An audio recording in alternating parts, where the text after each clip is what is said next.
Welcome back. I am Tara Zoe, and you are listening to Do I Look Free Yet? The podcast where we ditch the good girl act, feel the hell out of our feelings, and live our one wild life out loud. I'm not here to fix you. I'm here to help you remember who you are, ready to burn the rule book, and finally come alive. Let's do this thing. You ever feel excited about something for like 5 whole seconds before guilt shows up and kills the vibe? Same, babe. Let's talk about why selfishness might actually be the first sign you're waking up. Okay, I have to bring up selfishness. There's no way that we can't start here, because when you start to see that you've built your life around people pleasing or around somebody else's storyline or other people's ideas of what a meaningful life look like, right? When you do that and you start to say, wait, who am I? What do I want? How do I want to feel? Then something happens. One, you have to change things, right? You have to probably change some logistical things, but also just how you approach people. I know for me, when I first came alive and I had my awakening, I looked at my life and was like, I built in the wrong direction for 10 years. It has nothing to do with who I really am and what I really want out of life. It has everything to do with being the ultimate good girl for the thought paradigm that I grew up in. And also just compensating for shame from having, teen pregnancy and all that kind of stuff. So I had just gone into super, super good girl mode to just prove that I wasn't this evil person. But when I no longer felt that and I didn't have that shame and I knew that I was worthy of love for who I was, I started to look at who I actually was. And that meant I had to change a bunch of things. And that makes everyone around you who's gotten used to the way that you are really uncomfortable. And I have noticed that when, particularly a woman, this happens to men too, but I'm going to talk to women today. When you start to stand in your space and you start to say, I'm a person whose feelings are as valuable as your feelings, or maybe it doesn't even have anything to do with you versus them. It's just that in order for you to come alive, you have to change things that might affect other people. It might make them sad, or it might make them uncomfortable, or it might make them feel heartbroken, or it might make them feel betrayed even, right? Those things come up, and the first thing that someone throws at you, or you might even throw at yourself, is that's selfish. Or some other words that I've noticed people use in this is that's shallow, right? That's, some people say, oh, you're being shallow. It just depends on what your value system is. So if being shallow and not deep and meaningful is a way to shame someone, to control them, that will come up. Another thing that can be called is, oh, you're living like really egotistically. Like they bring ego into it, like, because you're supposed to be selfless.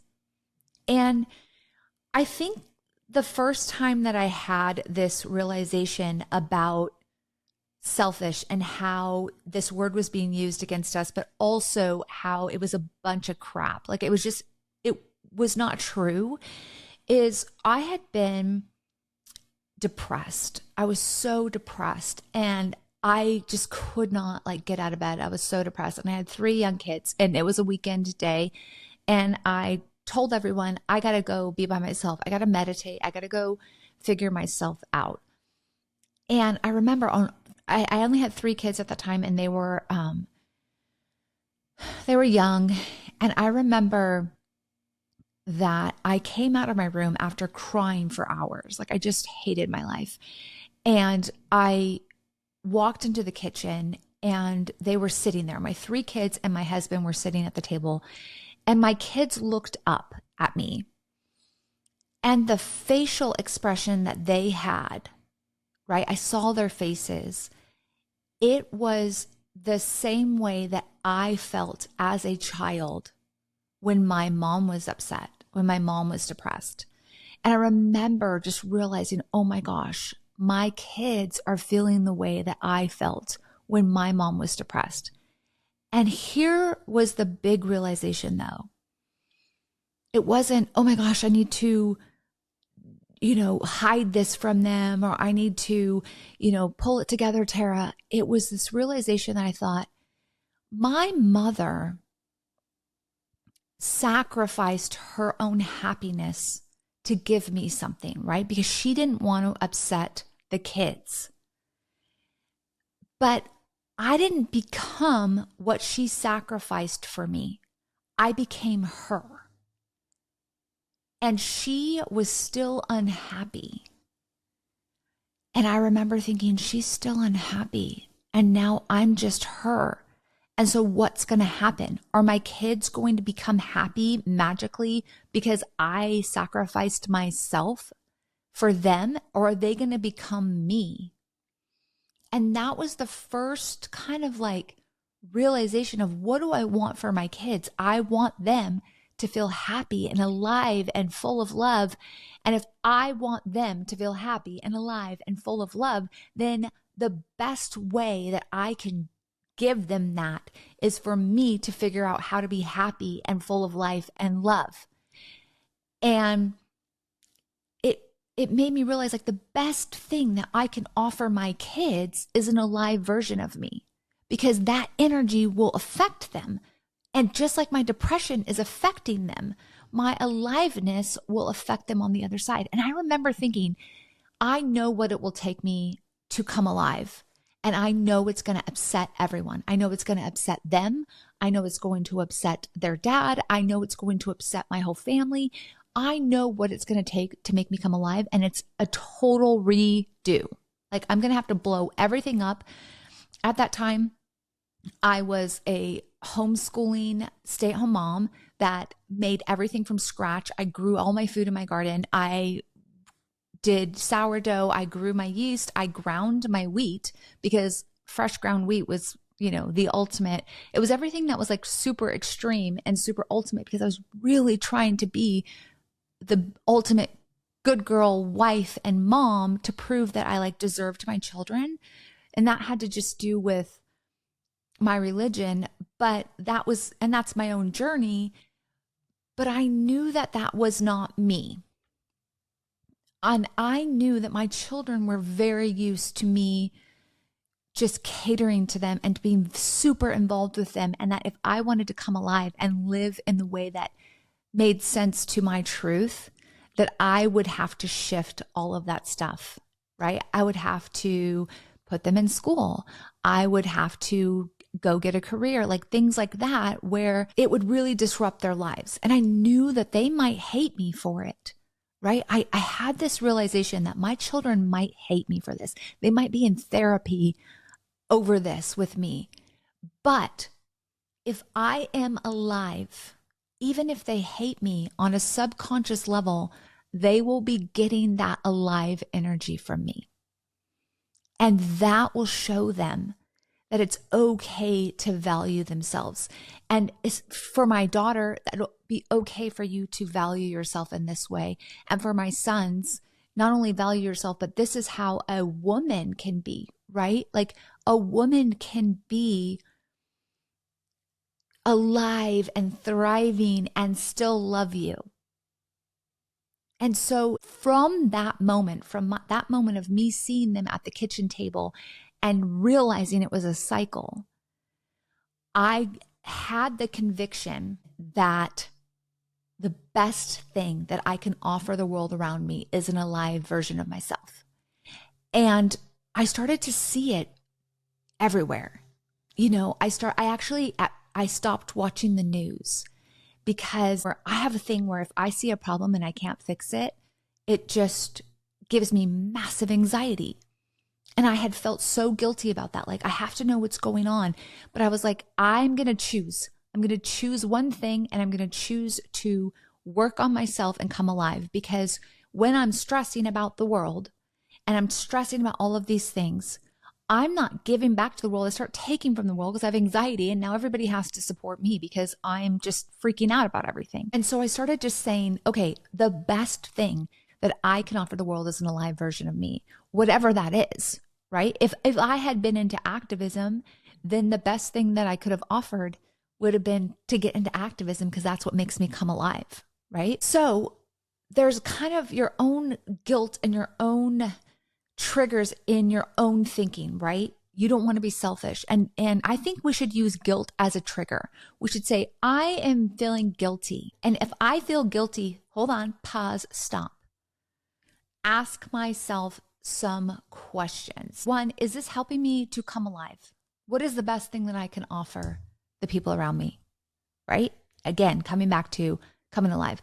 The other thing is that a lot of people use selfish and shallow and ego to control you, to shame you into controlling you. So if you've been giving yourself away, if you've been allowing people to take your space from you, and you suddenly even just stand in your own space and no longer allow those people to take that from you. You say, no, this is mine and I've chosen to do something different with it. Even if you're not taking anything from their space, it's going to feel like a deficit to them because they're used to overstepping, right? So am I taking from them or am I just standing in my own space? That came up for me a lot for my husband especially. He was very much used to me being basically a part of him. I talk about, he was him and I was him, and that falls into, okay, just standing in my own space. I cannot tell you how many times I said the phrase, my name is Tara and I am a person, because I had to say, like, I have my own desires. I have my own preferences. I have my own needs. It's not just about you. And the only reason he eventually did learn that, to give him credit, I had trained him that I was part of him, right? Subconsciously, I didn't know that. I was very young, but I had given him all of my space and he had taken it. So when I would be standing in my space and I'd be saying no, or I would say, no, I'm going to do this instead, or I'm going to, choose something different than what you're choosing. And he would get upset because he felt like I was being combative or I was taking from him. I would say, nope, my name is Tara and I'm a person and I matter too. Why am I the only one who's worried about hurting? That's another thing. So that's the second question. I always felt guilty to inconvenience or hurt anybody else, or even sexually. Like, I felt guilty to require anything for myself because, or, even if I was in pain, I would be like, well, they're enjoying it. So like, I don't want to change it because that'll mess up their, pleasure or whatever. And then it's like, why don't they feel that way about me? Why don't you care if I'm upset? Or why don't you care if I'm in pain? Or why don't you care if my pleasure's interrupted? Or why don't you care if I don't want to eat this, right? Why do you only care if you can't have it? And so that's another question to ask is, why am I afraid to upset them when they're clearly not afraid to take from me? So asking, wait a second, how would I feel about them, right? How would I feel if I knew they felt this way? And that's the other thing is people can't read your mind. So you have to make it known, right? But if I kept thinking to myself, if someone told me like, you're upsetting me in this way or you're doing this, I would care. So why am I afraid to tell other people? Why do I feel like they won't care about me if I say, hey, that upsets me, or hey, that's no longer aligns with me, or whatever? Why do I think they won't care about me? And that makes you also kind of have a lens on a relationship, and they might care. And maybe you haven't given them the chance to care. But if you do put it out there and they don't care and all they worry about is themselves, then you also kind of know that. Do they love you, or do they love how you serve them? Do they love you, or do they love what you do for them? And so these are like big, I know these are heavy questions to ask, but when you start to come alive, and part of living an alive life is you're going to take up space. It requires you to take up space. Even if the space that you take up is small, but it's your own, it's still going to be taking up space, right? And you might expand outside of that, but when you take up space, there's going to be opposition to that, especially if you have not taken up space in the past and the people around you aren't used to it. They're going to be like, oh, it's going to feel very abrasive to them, especially if you're a woman.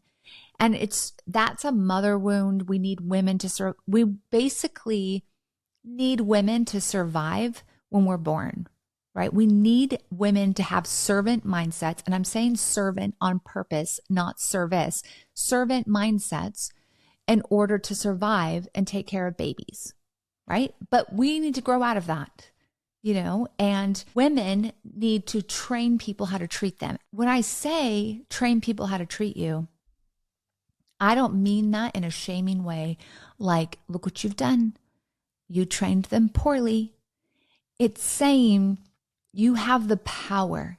You have the power to train people how to treat you. And if the people around you refuse, right, then there needs to be some moves made in order to come alive, right? You don't have to do it. You don't have to get rid of people. Your whole life is your own. But I have found that there were immovable people. There were people who were like, nope, this is the way that I want to see you. This is the way that I want to treat you, and I will not treat you any other way. And so then I had to make choices, right? And they were painful choices, but I had to choose, like, am I willing to give up my life? Am I willing to give up my aliveness and sacrifice for you endlessly when you're not willing to do the same for me? Because if you were, you would be able to treat me better, right? So the question when you feel guilt, right, is to ask yourself, is whose comfort have you been protecting? Whose comfort are you trying to protect at the cost of your own life? And sometimes, we can yield. It's not about being unyielding, but it's just about asking, is this important to my aliveness? And if I loved someone else and they told me something was important to their aliveness, I would want nothing more than to help them have what makes them come alive, right? Because I love them. So if someone loves you, and I know that's how you feel. I know you feel like if you loved someone, that you would want them to come alive. And sometimes that means that they can't be with you because you're hindering that part of their life. But now when you're considering yourself, I want you to say, would they do that for me? Right? If I say to you, this is what's going to help me come alive, this is what I need in my life, and there's an objection to that, or an anger, or they try to shame you. Like my ex-husband he started saying this, and this is horrible.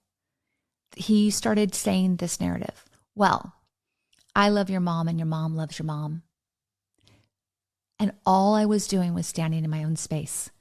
I hadn't taken anything from him other than what he was taking from me.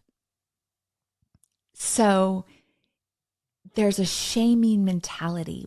There's an expectation that women should give all of themselves and everybody else should take it, and women should be happy with that.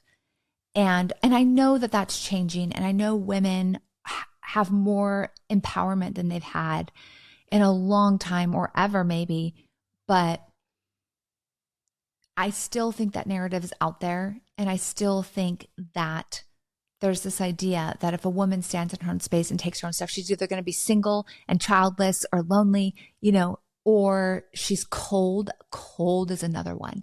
Cold is another word that's used. It's the same thing. You're selfish, you're shallow, you're egotistical, you're cold.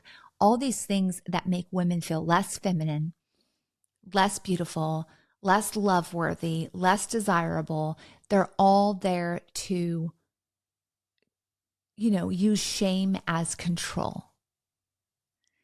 And so that's why it's a big issue when you start to come alive, right? Even if everything that you're doing is beautiful, right? If it's different, people around you are going to be a little shaken by it, right? And some people are going to cheer you on and be like, yes, I love what she's doing.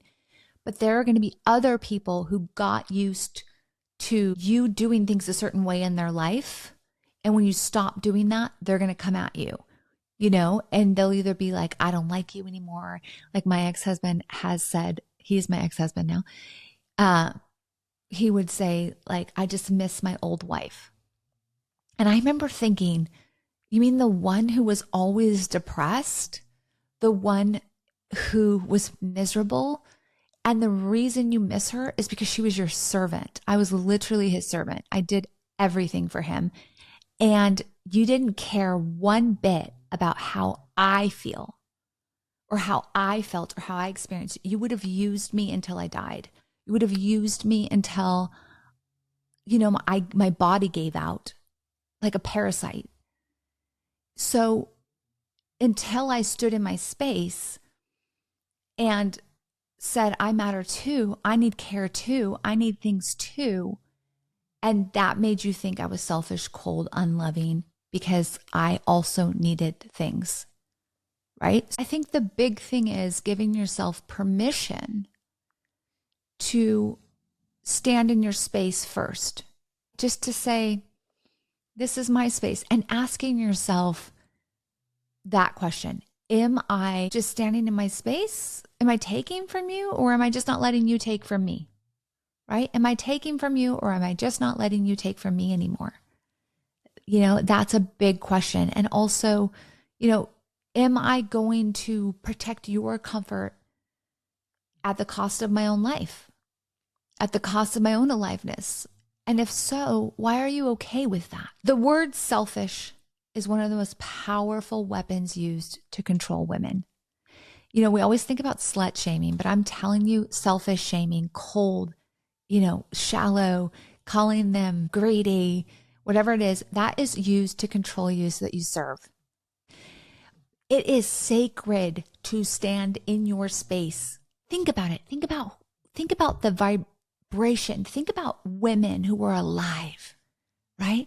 How beautiful is an alive woman? How dangerous is an alive woman? Can you imagine an army of alive women? No one would stand a chance, right? An alive woman. And I know, and I say this before, I'd rather catch the vibe of an alive woman than a woman who did everything right. So even if everyone comes against you, and even if you look at this and you're like, maybe this is selfish, but it's the thing that is going to make me come alive, know and have the conviction that your alive energy will be so much more effective than your selfless energy. Alive energy is more effective than selfless energy. And so think about that. Think it's sacred to stand in my space. The best thing that I can offer somebody is an alive version of myself. And so now start thinking of that word selfish steals from you. So if you are being selfish, all it means is you're stopping the theft of your own life, right?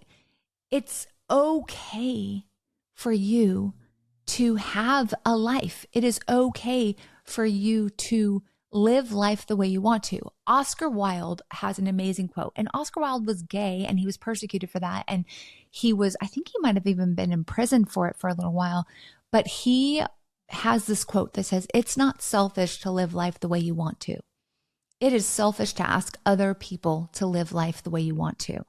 And I have found that usually the people who are pointing their finger and saying you're being selfish are the ones who are actually trying to get you to live life the way that they want to. They're just mad they can't take up your space. They're mad you have your own space. So think about that, reframe, of thinking of selfish as, maybe I am selfish. Maybe I am selfish, right? But I'm alive. I'm alive. And alive is a higher vibrating energy than anything. It's the energy, authentic, alive, because authenticity is where we connect. Being selfless just makes you mad and bitter. And again, if you're being selfless, and when I say this, I mean against your truth, right? I do things all the time for the people I love. My whole love language thing is acts of service. So it's not about never doing anything for anybody else. But when I'm doing it because of who I am in truth, right? And so there's things that I do because I love you. And there's things that I would do before because I felt like it was the right thing to do. And I would feel shame and someone would call me selfish and tell me that I was a horrible person if I didn't do it. So this isn't about like having no heart. And that's the crazy thing is everybody always thinks that if you're living out of your truth, you're going to be a monster. But it's not like that. It's like most people are very beautiful on the inside. So this is just about prioritizing coming alive and saying that the best thing I can offer someone is an alive version of myself and just working towards that and shutting down these voices from other people and then your own guilt and saying, okay, looking at it this way, what am I doing? What effect is that having on me?